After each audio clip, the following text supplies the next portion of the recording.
오늘 말씀은 십자가에 달리시다라는 제목으로 마가복음 15장 20일에서 32절 말씀으로 주님의 은혜 나누겠습니다. 먼저 본문 말씀 한 목소리 같이 합독하시겠습니다. 시작.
네, 너무나 유명한 본문이고 우리가 주일학교부터 나오신 분들은 수백 차례 접하고 들었던 본문의 말씀입니다. 그러나 우리가 또 한 번 이 본문을 대하면서 정말 십자가에 달리신 주님을 바라볼 수 있기를, 그 영광을 믿음의 눈으로 비로소 믿어야만 보여지는 그 영광의 자리에 함께 할 수 있기를 간절히 소망합니다. 먼저는 분량에 대한 이야기를 하겠습니다. 알렉산더와 루포의 아버지 구레네 사람 시몬이 등장합니다. 구레네는 지금 따지면 북아프리카 리비아입니다. 잘 모르시면 이집트 옆에 튀니지 옆에라고 보시면 될 것 같아요. 이집트랑 튀니지 근처, 대략 북아프리카 저 끝에 그 정도 생각하시면 될 것 같아요. 이걸 걸어서 온 사람이니까 분명히 6월절 즈음에 여기도 시골이라고 표현된 거 보니까 정말 깡시골 느낌이었을 거예요.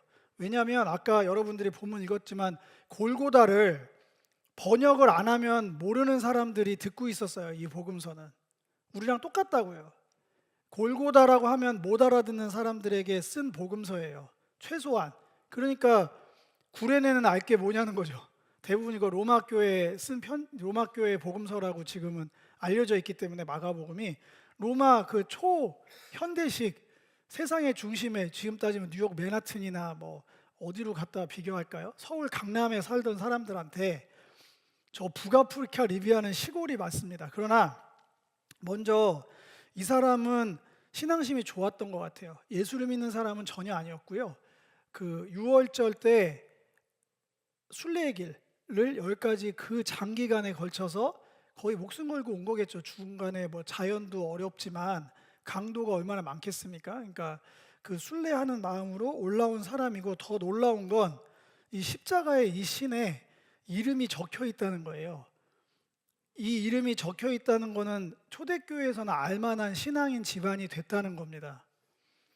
알렉산더와 루포의 아버지라고 하니까 알렉산더 루포가 예상컨대 굉장히 초대교회, 특별히 로마 교회, 로마라고만 특정하면 안 되겠지만 이 마가복음을 읽는 이 공동체 사람들에게까지도 알렉산더와 루포는 유명했던 것 같아요. 그래서 그의 아버지 구레네 사람 시몬이라고 소개가 되고 있습니다. 근데 놀라운 건 이 사람이 그 유명한 억지로 십자가를 진 사람으로의 대표주자예요. 억지로 십자가 진 사람. 제자는 원래 누굽니까? 주님께서 콜링하실 때 분명히 말씀하셔서 나와 함께 있게 하려고 불렀다.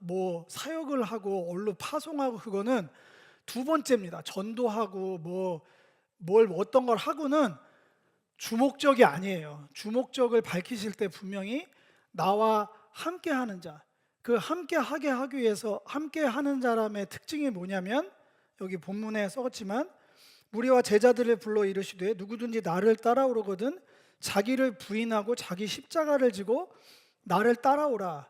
자발적으로 그 십자가를 지고 따라오게 하려고 함께 있게 하기 위해서 제자라는 존재들을 부르셨는데, 동역하기 위해서 부르셨는데, 구레네 사람 시몬은 최소한 제자는 아닙니다. 이 사람은 억지로 십자가 지고 갔어요. 십자가의 길을. 뭐 입이 대빨 나왔었는지 내가 왜 이것까지 해야 돼 모르겠어요. 그 사람 표정과 최소한 황홀해하면서 황송해하면서 이거를 저한테 감당하시게 하신 주님을 찬양하진 않은 것 같아요. 최소한 영문도 모르는, 도대체 내가 이걸 왜 져야 되는데, 이제 로마법에 의해서 강제 부역을 당한 거거든요. 너 이리 나와서 이거 지고 가. 왜냐하면 예수님이 지난 수요일 날 제가 강조는 안 했지만, 왜냐면 맨날 그 부활절 쯤에 하도 채찍 맞고 막 이렇게 고난에 대해서 묵상을 시키기 때문에 저는 그거 다 스킵했어요. 이번에 너무 많이 맞으셔서 그 다 아시는 정보지만, 채찍이 그냥 가죽 채찍이 아니잖아요. 여러분들 좀 잔인한 얘기지만 갈고리 달려 있어요. 뭐 제가 말 안 해도 알잖아요. 이거 한번 맞으면 다 이렇게 다시는 돌아갈 수 없는 건강 상태로 만드는 게 목적이잖아요. 저항할 수 없는 상태로. 그런 사람이 십자가 모양 중에 이렇게 크로스는 아니에요. 그 세로 기둥은 로마 사형법 보면은 대부분 거기 있었고, 가로 기둥 들고 이제 질질 끌면서 가게 만든 거예요. 사람들한테 조롱 받으면서 퍼포먼스를 하게 하는 거죠. 그걸 들 힘도 없었던 것 같아요. 이해도 됩니다. 성만찬 이후로 거의 밤새서 신문당했지, 배신당했지. 그러니까 소위 말해서 멘탈도 다 나가 있고 수분도 다 빠지고, 그러니까 육신으로 따지면 뭐 어떻게 해볼 도리가 없으니까 그걸 끌고 갈 능력이 안 되니까 차출해서, 여기에 이거를 기억하려면 산상수훈에 너보고 오리를 가게 하는 자 십리를 가게 해라, 거기서 그거 나오는 거예요. 그게 강제 부역을 뭐 이런 내용인데, 강제 부역을 당한 겁니다. 짧게 하고 넘어가면 여러분들 중에 내가 왜 이렇게까지 예수 믿어라고 하는 사람 많을 거예요. 모태신앙들, 저도 지독하게 그 아리를 했던 사람이고, 나는 왜 선택의 기회가 없었을까? 나는 왜 자발적으로 믿음을 취하지 못하게 왜 믿음의 집안에 태어나서 주입당하고 선택의 여지 없이 여기다 질질 끌려다니는가? 저도 그랬었어요. 억지로 맨 십자가죠. 뭐 부모 때문에 왔던, 친구 때문에 왔던, 지금도 여전히 그 고민을 이 모양 저 모습으로 억지로 꾸역꾸역, 누군가에 의해서 또 뭐 분위기상 뭐 여러 가지 목적과 이유가 다르겠지만 억지로 십자가 지면서 그 길을 꾸역꾸역 가시는 분들에게 제가 소망으로 던집니다. 그래도 가세요. 가셔야 됩니다. 자발적으로 순종한 제자가 한 명도 없었어요. 이거는 자동으로 되는 일이 아닙니다. 이따 뒤에 나오지만 표적을 보면, 저 예전에 그 기도 진짜 많이 했거든요. 한 번만 나타나달라, 뭐 한 번만 뭘 해달라, 그러면 내가 뭘 하겠다. 거짓말입니다. 절대 그런 일 발생하지 않습니다. 제자들이 그걸 증명해냈잖아요. 모든 기적을 다 본 건 아닌데요, 그 중에 3인방은 다 봤습니다. 성경에 낱낱이 그 이름이 기록되어 있고 항상 챙겨서 그 자리에 있게 하셨어요. 만약에 여러분들이 뭐 표적과 기적을 경험하면 예수를 믿는다, 이따 뒤에서 조롱하듯이 나온 얘기예요. 내려오기만 해라, 내가 믿을게. 표적을 보여라, 그럼 내가 믿을게. 그게 우리의 현 주소예요. 억지로 지셨더라도 걸어가셔야 됩니다. 내가 왜 억지로까지 그렇게 하셔야 돼요? 해야 되나요? 저는 모릅니다. 저는 몰라요. 제가 그래서 소망의 메시지로 전한다고 했잖아요. 알렉산더와 루퍼의 아버지 구레네 시몬이 됐어요. 이름이 기억될 정도로 초대교회에서 이 알렉산더와 루퍼의 신앙은 이름만 되면 알 만큼이 된 것 같아요. 지금은 억지로 질 수 있어요. 그러나 주님께서 적절한 시기에 방법으로 믿음을 온전케 하실 것입니다. 십자가 안에서 억지로 지고 가셔서 지금도 앉아 계신 분들에게 소망으로 다시 한번 전합니다. 꼭 포기하지 마시고 억지로 지셨더라도 그 십자가 지시고 따라갈 수 있기를 소망합니다. 이어지면 골고다라, 이 골고다를 아까 설명했죠. 못 알아들으니까 해골의 곳, 이거 정확한 번역 아닐 겁니다. 그러니까 그만큼 무시무시한데, 뭐 거기만 생각하면 오금 저리는 데 있잖아요. 음산한데, 아마 그런 지역이었을 거예요. 그 당시에 유명한데, 문제는 예수에게 모략을 탄 포도주를 주셔서 마시게 했다는 거예요. 물론 예수님 받지 않으셨죠. 이 포도주가 담긴 잔이 나옵니다. 모략을 탄, 뭐 여러분들 아시듯이 모략을 탔다는 건 존대하는 의미는 아니었을 것 같아요.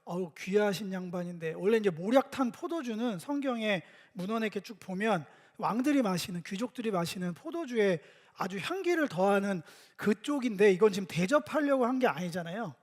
모략을 탄 포도주는 여러분들이 익히 그동안 알고 왔던 상식처럼 그걸 먹으면 마취제 같이 조금 뭐랄까 조금 고통을 경감시키려는 그런 방식일 거예요. 이것도 배려는 아닙니다. 왜냐하면 십자가 기둥 지르고 가는 것도 지금 힘들어하는 사람인데, 십자가 지기 전에 죽으면 안 되잖아요.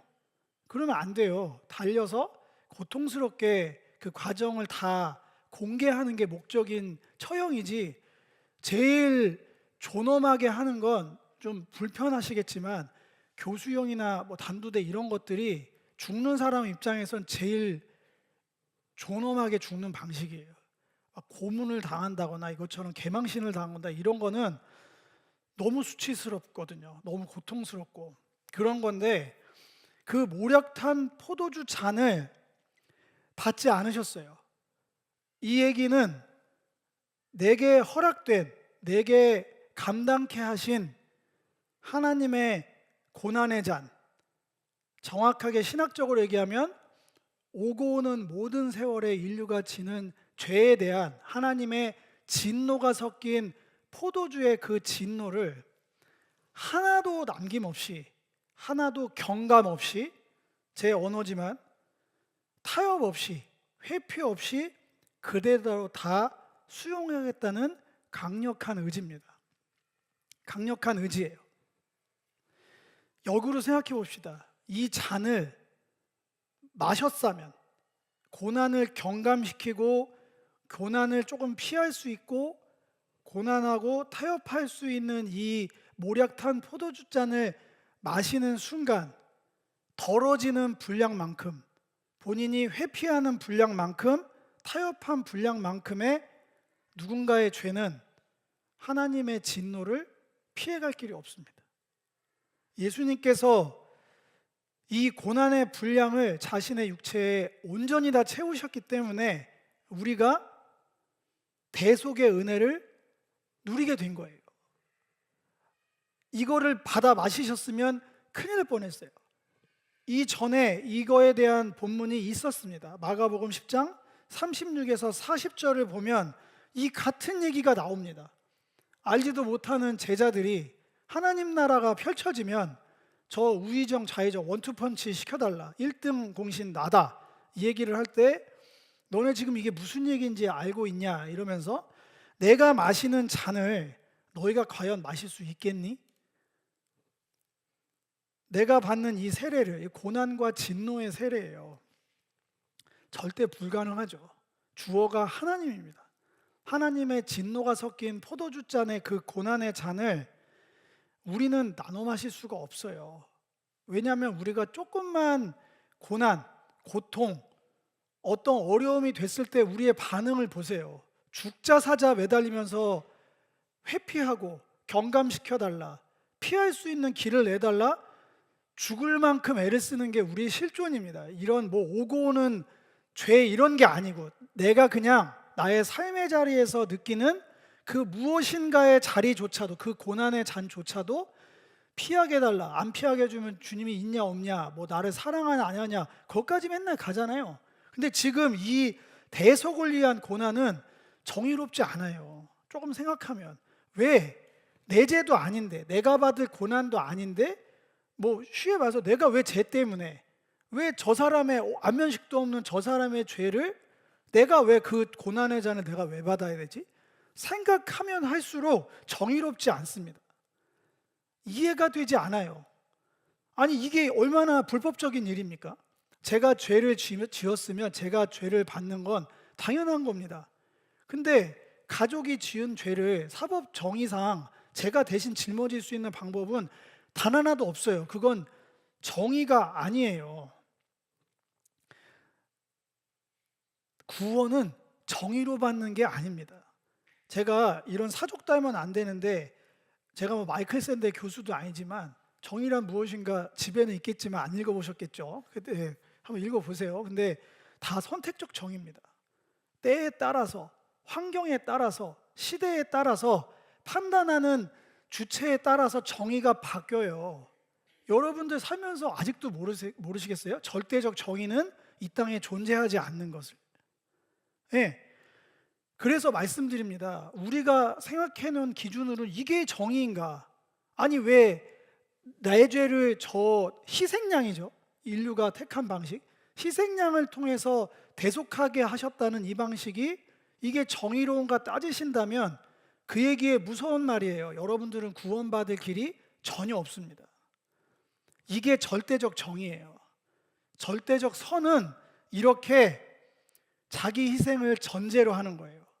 아무리 이게 절대 선이고 이게 정의라고 주장하고 기준점을 내세우는 사람들 앞으로 오고 오는 세월 동안 그게 제도든 사람이든 사상이든 끊임없이 나올 겁니다. 근데 여러분들이 분별하실 수 있는 기준을 말씀드릴게요. 그 사람이 희생하느냐 안 하느냐를 보면 됩니다. 안 할 겁니다. 기준을 내세우는 그 사람은 그 정의를 위해 희생하지 않을 거예요. 그 절대 선을 위해서 헌신하지 않을 겁니다. 근데 주님은 그대로 다 수용하셔서 그만큼의 분량이 우린 가늠할 수도 없겠죠. 회피하지 않은, 타협하지 않은, 경감하지 않은 분량만큼이 우리를 용서할 수 있는 분량입니다. 여기서는 개인마다 예수를 바라보는 수준과 깊이가 다르기 때문에 여기서부터는 개인에 맡기겠습니다. 여러분들이 예수님을 이 십자가의 고난을 수용하심을 어디까지 바라보느냐에 따라서 그 어마무시한 용서의 분량, 그 영광의 분량을 여러분들이 바라보실 수 있을 겁니다. 두 번째는 벗겨진 옷입니다. 오해하실까봐 말씀드리는데 천주교에서 대충 가려놨잖아요. 그런 십자가는 없습니다. 발가벗기는 게 1차입니다. 왜냐하면 수치와 계망신을 줘서 그거를 시도조차 못하게 하는 게 목적이었기 때문에 그렇습니다. 옷을 다 나눴죠. 우리는 정서로 이해 안 돼. 왜 내 옷을 더럽게 왜? 그 당시랑 같은 때가 아니에요. 물자와 자원이 없었을 때입니다. 얼마나 수치스러우셨을까. 똑같습니다. 수치의 분량을 경강, 타협, 회피 없이 그대로 다 매달려 계셨어요. 뭐 이렇게 커버할 일이 아닙니다. 그대로 다 매달려 계셨어요. 이거 상상하면 안 되지만 그게 여러분들 자리면 차라리 죽여달라고 할 것 같은데 발가벗겨서 백주 대낮이잖아요. 시간이 나와 있잖아요. 정오 즈음에서 3시 막 이럴 때니까 사람들 제일 많이 지나다니는 길거리에 매달아 놓고 지나가는 사람들도 힐끔거리면서 다 봤을 거 아니에요. 더 큰 회복의 역사가 여기 담겨져 있습니다. 주님께서 발가벗겨지심에 어디까지 갈 수 있겠나 싶지만 원래 우리가 에덴에 있을 때 가장 그 아름다운 모습을 문자적으로 이렇게 표현했습니다.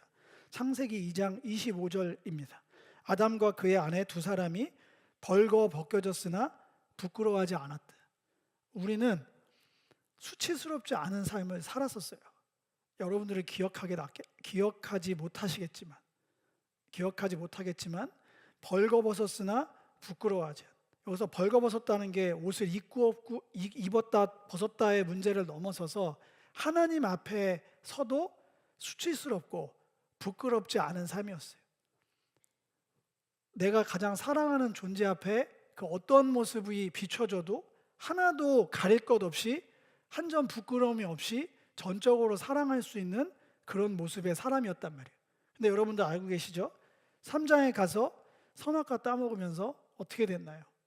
예, 이제 그 벌거벗음이 수치스럽고 부끄러워서 무언가로 메이크업을 하지 않으면 그 존재 앞에 설 수 없는 초라하게 짝이 없는 실존을 경험하게 됩니다. 그러면서 그것이 두려움의 실체라고 고백합니다. 벗었으므로 두려워한다.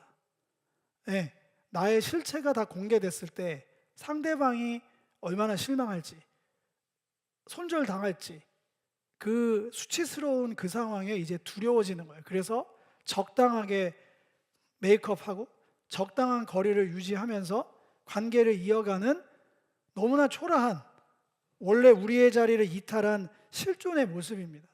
근데 주님께서 그 수치와 부끄러움을 전부 다 감당하셨습니다. 여러분들 이제 무엇보다도 주님 앞에 부끄러움이 없이 서실 수 있습니다. 예수의 수치의 분량만큼이 여러분들의 당당함이 될 겁니다.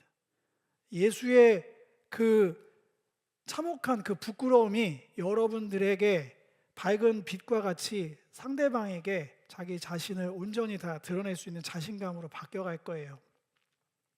그대로 수용하심의 은혜를 통해서 작은 단위의 에덴의 회복의 모습을 보이셨습니다. 이거를 아름답게 바울 서신에서는 그리스도로 옷 입었다 표현합니다. 그게 뭐 제사장이 오시든 뭐 여러 가지 신학적 그걸 떠나서서 그 왜 이렇게 주 앞에 설 수 있는가?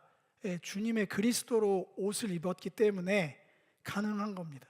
먼저는 주 앞에서 발가 벗겨지셔야 됩니다. 여러분들이 그래야 그리스도의 옷으로 입을 수 있습니다. 언어 순화를 해서 말씀드리면 여러분들이 메이크업 하려고 입었던 그 모든 옷들, 모든 시도들 주 앞에서 내려놓으셔야 됩니다. 자유하게 있는 모습 그대로. 그게 인격적 교제, 심리적인 그런 상황이 아니라 이 상황을 말씀드리는 거예요. 주님 앞에서까지 메이크업 하지 마세요. 믿음 없으면 없는 대로, 믿음의 분량만큼 그대로 그렇게 솔직담백하게 벗겨지실 수 있었으면 좋겠어요. 그게 여러분들이 사는 길입니다. 여러분들의 수치가 진짜 가려질 수 있는 유일한 길이에요.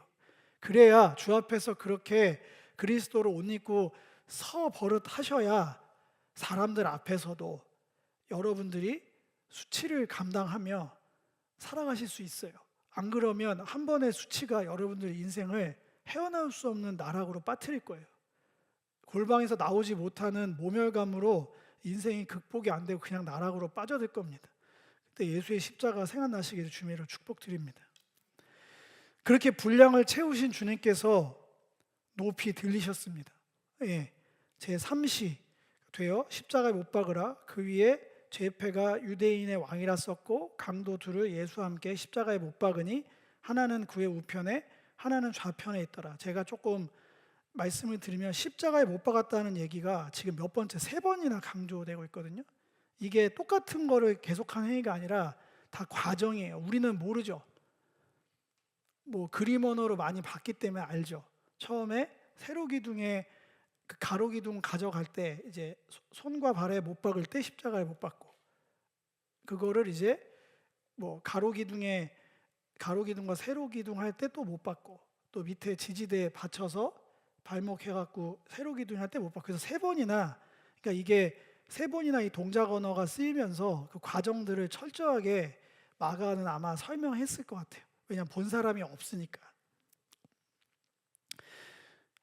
예수의 십자가가 인자의 들리심으로 보이셔야 됩니다. 왜냐하면 이들이 조롱한 내용은 잠시 뒤로 미루고 목적이 뭐냐면 조롱하고 모욕하고 비난하는 그 내용의 결과물이 뭐냐면 십자가에서 들려있지 말고 내려오라는 거예요.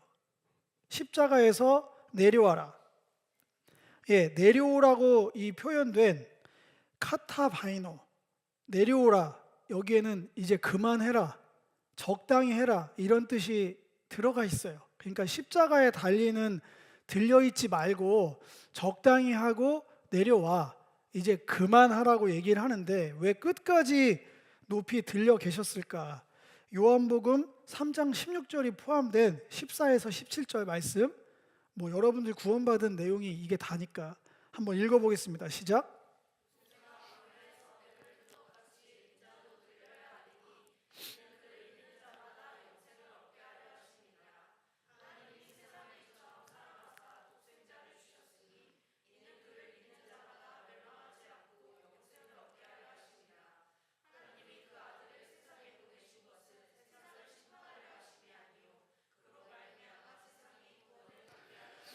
네, 하나님이 세상을 사랑하셔서 독생자를 주셔서 영생을 얻게 했다. 요한복음 3장 16절은 여기 계신 모든 분들이 그냥 툭 치면 나올 정도로 외우는 건데 그 앞뒤 내용에 이 내용이 있습니다. 인자가 모세가 광야에서 뱀을 든 것 같이 인자가 반드시 들려야 된다. 그 들림이 하나님의 사랑이다. 그 하나님의 사랑이 곧 너희들에게 영생이야. 이렇게 가고 있어요. 이들은 내려오라고 말합니다. 적당히 하고 그만하라고 얘기합니다. 내려오시면 우리의 구원과 에덴으로 회복, 아버지께로 가는 길은 펼쳐지지 않습니다. 내려오실 수가 없어서 못 내려온 거가 아니고, 능력이 안 돼서 안 내려온 게 아니고, 본인이 이 땅에 오신 이유와 목적이 들리러 오셨기 때문에 높이 들린 거예요. 계속 들려 계신 거예요. 다 보라고. 모세가 뱀을 광야에서 들어 올렸죠. 본 사람은 다 살았어요. 본 사람이라는 수식어가 붙죠. 에이, 그래서 되겠냐? 그걸 쳐다본다고 낫겠어? 거기서도 그 현장에서도 있었어요. 그거 안 쳐다본 사람 다 죽었습니다. 똑같습니다. 예수님께서는 문자적으로 높이 들리셨어요. 인자가 되셔서 높이 들리셨습니다. 들려 계신 것들을 우리가 믿음의 눈으로 바라보면 그것은 나를 구원하는, 나를 회복시키는 가장 선명하고 가장 분명한 최고의 표적입니다.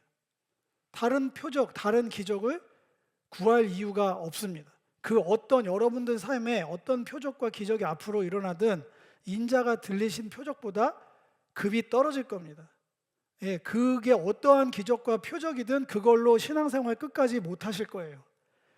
잠깐은 달려갈 소망을 얻겠죠. 너무 감사하고 너무 기쁘고 힘이 넘치고 역시 주님이 나를 사랑하셔, 나랑 친한 것 같아, 내 기도에 응답해서 신나가지고 쫄래쫄래 따라가겠지만, 제자들 생각하세요.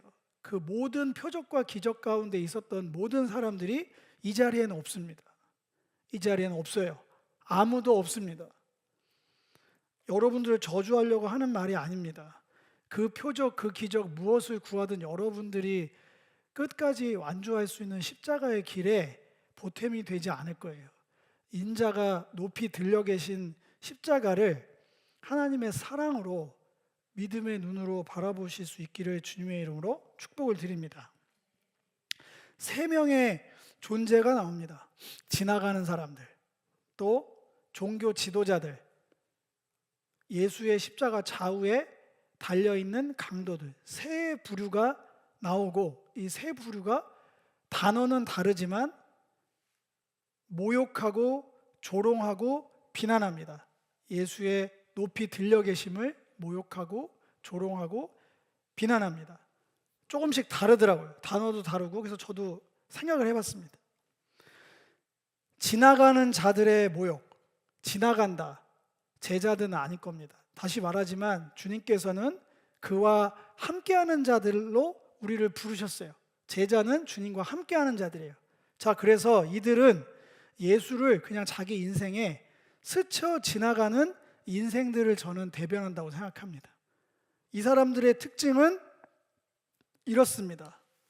팔짱을 끼고 듣습니다. 따지고 듭니다. 논리적인가, 논리적이지 않은가, 살아있는가, 없는가, 실제인가, 아닌가. 여기서는 이 사람들은 불손한 태도로 어떻게 했냐면 머리채를 흔들었습니다. 그건 아니지. 그건 실제가 아니지. 비슷하죠? 잘하죠, 저 연기? 네, 팔짱 끼고 듣습니다. 따집니다. 논리적인가? 합리적인가? 설득력이 있는가? 왜냐하면 이 사람들은 진지하지 않아요. 그냥 가십거리예요. 예수가 달린 걸 다 알합니다. 성탄절 이 사람들이 의미를 모를까요? 아기 예수가 뉴스에도, 공중파 뉴스에도 매번 나오는 얘기입니다. 아기 예수가 어쩌고저쩌고 저쩌고 했다. 그냥 가십거리입니다. 그냥 스쳐 지나가기 때문에 진지한 의미 부여를 하지 않기 때문에 여러 가지 종교 중에 하나예요. 여러 가지 사상과 사조 중에 하나입니다. 그런 얘기 많합니다. 교회도 안 가고 예수가 신은 아닌데 그의 사상은 존중한다. 그게 이거예요. 그게 불손한 태도입니다. 네, 그 사람들은, 그래서 제가 머리채를 흔들진 않겠지만 이렇게 한다고 말씀드리는 거예요. 딱 제가 서 있기 때문에 못하는데 여기에 다음 자세는 다리를 꼬고 골똘히 생각을 합니다. 이렇게. 맞나? 틀리나? 아닌 것 같은데. 그러면서 요즘 시대의 트렌드죠. 뻑하면 신은 죽었다고 얘기합니다. 뻑하면 신은 없다. 적당히 해라. 애진간히 해. 뭐 거기에 이렇게 목숨을 걸어. 어차피 너의 안위와 평안을 위해서 선택적으로 어느 정도 하는 거는 권장하겠는데 종교는 그렇게 하는 거 아니야. 그러다가 너 큰일 나. 자기 스쳐 지나가는 거기 때문에 스쳐 지나가는 정도면 적당하다 얘기를 합니다. 두 번째는 종교 지도자들은 조롱을 합니다. 고민을 하다가 이렇게 정의했습니다. 이 사람들은 예수를 이용하려는 인생들입니다. 진지합니다. 나름 진지해요. 신앙생활의 이유가 분명한데 목적이 다릅니다. 순종하려고 예수를 믿는 게 아니에요. 따라가려고 믿는 게 아니라 천기의 기운을 끌어모으기 위해서 예수를 믿습니다. 예, 나는 다른 이유 없다. 무병장수 부귀영화 만사형통을 예수라는 존재를 통해서 이루고자 합니다. 이용하는 거예요. 그런데 이들이 바라본 십자가는 수용할 수가 없거든요. 너무나 무기력하거든요. 너무나 표적같이 보이지 않거든요. 너무나 기적같이 보이지 않아요. 그게 무슨 기적이냐. 손가락 튕겨서 병을 고치고 장풍을 쏘고 못 알아듣는 말을 막 셜라셜라 거리고 뭐 난 널 보면 네 인생이 보여 막 이런 걸 해야 되는데, 그래서 지뢰밭은 피해가고 고난은 피해가고 성공의 길로만 빠바박. 누굴 만나야 내 배우자입니까? 그게 거의 저희가 뭘까요? 잘 살으려고 하는 거죠. 뭐 그걸 누구나 다 바라는 거긴 하겠지만 뭘 어떻게 해야 됩니까? 물어보는 거 제가 예전에 되게 관찰사 시점으로 많이 있다고 그랬잖아요. 뭘 기도를 받기 원하나, 뭘 듣길 원하나 다 물어보면 지금 와서 생각해보면 다 한 끗 차이인데 복채내고 애군 피하고 행운을 깃들게 하는 거랑 거의 유사합니다. 그래서 되게 발끈해요. 기도자들이 조금만 자기한테 위로되지 않는 얘기를 하면 발끈합니다. 하나의 음성이 맞냐? 제대로 들은 거 맞냐? 그럴 리가 없다. 다 제가 몇 번 봤어요. 그 현장에서. 그렇더라고요. 이들에게 십자가는 하늘의 메시아가 이렇게 죽는다고? 에이, 말이 안 되지. 수용 불가합니다. 세 번째로 함께 달린 이 강도들. 제가 그랬잖아요. 강도가 그냥 그 무슨 남의 거 도둑질하고 뭐 살인하고, 물론 그 행위가 포함되어 있지만 여기서 따지는 강도는 예수님하고 동급이죠. 왜냐하면 같이 취급한 거잖아요. 잡범. 근데 잡범인데 정치적으로 로마 가이사에게 저항한 세력의 우두머리들 같은 사람들이에요. 민중 봉기를 일으켜서 실제적으로 힘을 써서, 물리력을 써서 살해를 하거나 요원을 암살했거나 뭐 그런 종류의 사람들입니다. 이 사람들은 예수의 십자가를 오해합니다. 굉장히 헬라적으로. 그게 뭘 바꿨어, 세상을? 아니, 신앙생활을 그렇게 하고 메시아라면서 세상을 구원한다는데 세상은 왜 이 모양이야? 왜 하나도 변한 게 없어? 실제적으로 너 하는 게 하나도 없네? 뭐 이런 종류? 이런 오해를 안 받으려고 그리스도를 계속 피해 다녔었잖아요. 그리스도라고 할 때 조용히 해라. 근데 그 시선 그대로 무가치한, 야, 그거 죽으면 뭐하냐? 너 여기 달리면서 그 좋은 능력을 뭐 병도 고친다며, 한 방에 뭐 기도만 하면 뭐가 다 된다며, 그 좋은 능력을 써서 민중들에게 빵을 주지 그래. 민중들의 그 아픔을 한 방에 다 해결해 주지 그래. 그렇게 살아가려고 왔다며, 그럼 그 사람을 하지 그래. 굉장히 가치 없는 일이에요. 십자가에 달리는 허무개그 같은 거죠. 다 좋은데 끝이 뭐야 이게. 하나도 세상을 바꾸지 못하는데. 뭐 그런 종류? 굉장히 불손한 평가죠. 우리 안에 이 모습들이 조금씩 남아있는 것 같아서 저 슬픕니다. 여러분들에게 예수의 십자가 그 은혜는 어느 정도의 비중입니까? 가십거리가 되지 않기를 소망합니다. 그냥 스쳐 지나가시는 또 하나의 지적 유의가 되지 않기를 소망해요. 예, 우리는 실존의 어려움 앞에서 도움이 필요합니다. 기도하는 게 정당하지 않다고 말할 수가 없어요. 저도 실존적으로 불가능한 얘기를 다 배제하고 하나님 나라만 구한다? 멋있어 보이나 비현실적이라는 거 알고 있어요. 근데 최소한 그 도움의 그 끝에는 우리는 십자가의 길에 서 있어야 됩니다. 진이 램프처럼 그게 목적이 될 수는 없어요. 이 땅의 아픔이나 여러 가지 것들을 바라보면서 무기력한 교회의 모습, 나의 자아에 실망하고 십자가도 별 가치가 없구나, 내 삶 하나 어떻게 할 수 없구나, 세상 하나 뭐 이거 바꾸기도 어렵구나, 이렇게 자포자기하는 모습이 우리한테는 없었으면 좋겠습니다. 그리고 고린도전서 1장 22, 24절을 한번 읽어보겠습니다. 읽겠습니다. 시작.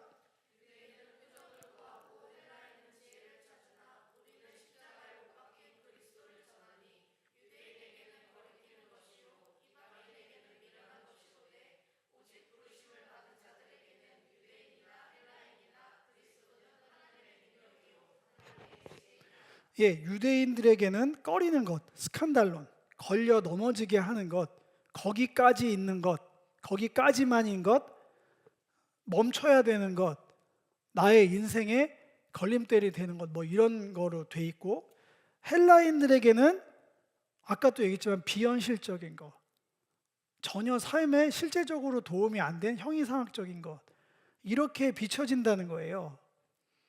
그래서 예수가 달린 십자가를 세 가지 버전으로 생각해 봤습니다. 첫 번째, 종교적으로는 정죄의 증거입니다.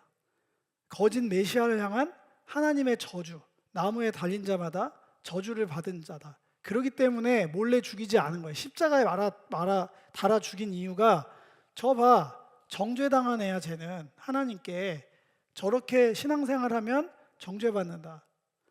두 번째로, 정치적으로는 거짓 선동가를 향한 가해사의 승리를 선포하는 겁니다.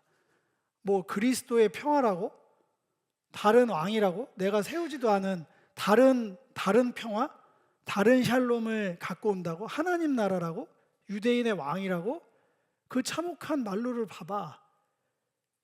그냥 잡범들과 달려서 로마의 위대함을 드러내는 불쏘시개밖에 안 돼. 이렇게 되는 거예요. 그러나 신학적으로는 참 이스라엘의 왕 그리스도의 보좌입니다.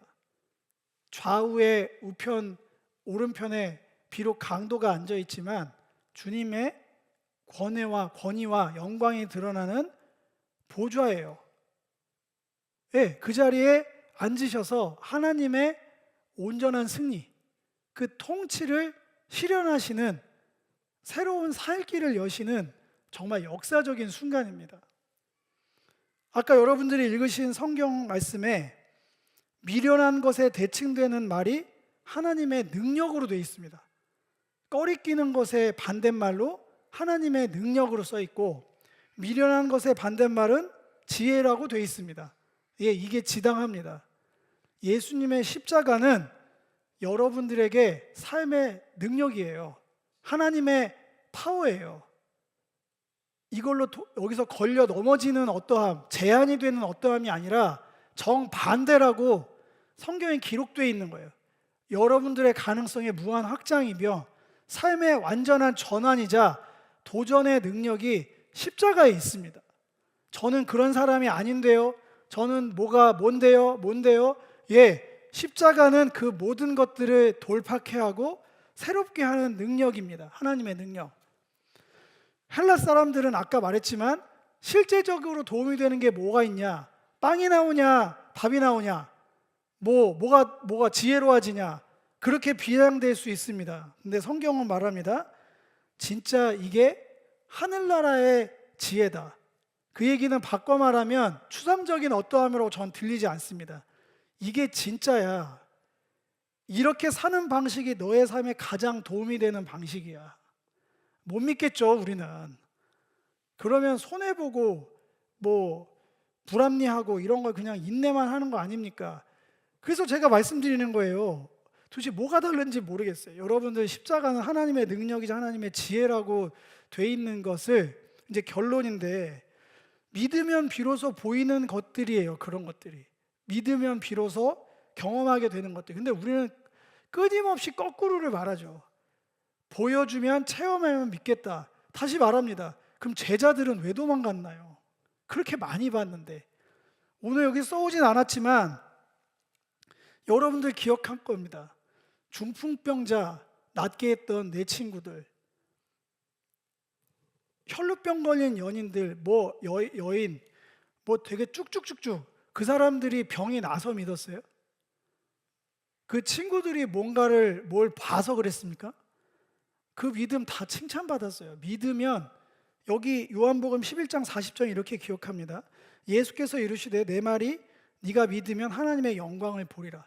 믿으면 영광이 보입니다. 예, 믿으면 비로소 보이는 것들, 멈추면 비로소 보이는 것들이란 책이 있죠. 그거 약간 카피한 겁니다. 고백하겠습니다. 믿으면 비로소 보이는 것들, 그것이 바로 오늘 제가 축약해서 전한 십자가의 영광, 십자가의 은혜, 능력, 지혜, 감사, 기적 등일 겁니다. 얼마나 여러분들이 그 십자가를 믿음의 눈으로 바라보실 수 있을지 모르겠어요. 여러분들한테 찔르는 말이 아니라 그 비전을, 그 십자가의 찬란함을, 그 영광을 같이 보자고 저희는 매주 모입니다. 그 능력을 함께 경험하고 살아내 보자고, 그 지혜로 사는 방법을 익혀보자고 훈련하고, 여러분들 언어로 따지면 제자 훈련의 목적은 거기 있습니다. 말씀을 맺겠습니다. 처음부터 말씀드렸다시피 혹여 여러분 중에 억지로 십자가를 지면서 여기에 계신 분도 괜찮습니다. 저는 지고 가지 않는 것보다, 아예 이탈하는 것보다 억지로 지고 가시기를 정말 간절히 축원합니다. 그것조차 나중에 은혜로 비춰질 거예요.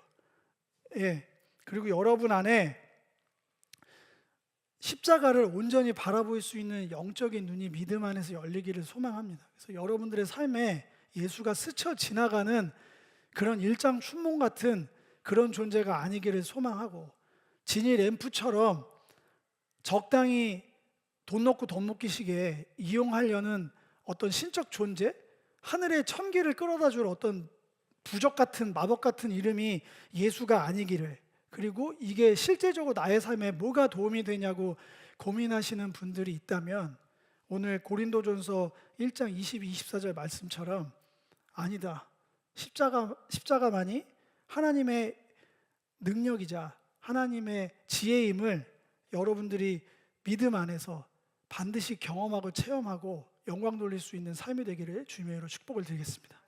기도하겠습니다.